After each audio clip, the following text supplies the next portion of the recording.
2025-2030-cu illəri əhatə edən dövlət proqramında Bakıda tramvay nəqliyyatının bərpası nəzərdə tutulur. Lakin mütəxəssislər və sakinlər bu ideyanın reallaşmasını hazırki infrastruktur və yol sıxlığı səbəbindən çətin hesab edirlər. Bununla belə bildirilir ki, tramvay sisteminin yenidən qurulması şəhərdə ekoloji nəqliyyatın təşviqi və yol hərəkətindəki yüklənmənin azaldılması baxımından mühüm üstünlüklər vəd edir. Bakıda tramvay sisteminin bərpası nə dərəcədə realdır?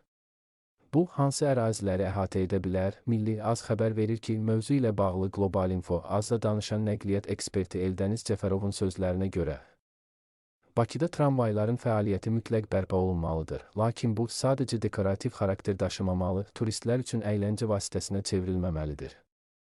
Tramvay şəhərin effektiv ictimai nəqliyyat vasitəsi kimi fəaliyyət göstərməlidir. Dövlət proqramında ilkin mərhələdə layihələndirmə işlərinin aparılması, daha sonra isə tramvayın növünün müəyyənləşdirilməsi planlaşdırılır. Ekspert bildirib ki, tramvay xəttinin Mehdiyabad qəsəbəsindən başlayaraq Azadlıq prospekti boyunca 28 may ərazisinə qədər uzanması nəzərdə tutulur. Bu ərazilərdə tramvay yolunun çəkilməsi ilə bağlı ciddi çətinlik görmürəm. Əvvəllər də Azadlıq prospekti və 28 may ərazisində tramvay xəttləri olub. İndi həmin xəttlərin bərpası texniki baxımdan mümkündür. Qeyd edək ki, Bakı şəhərində tramvay sistemi 2004-cü ildə tamamilə ləğv edilib və relslər sökülüb.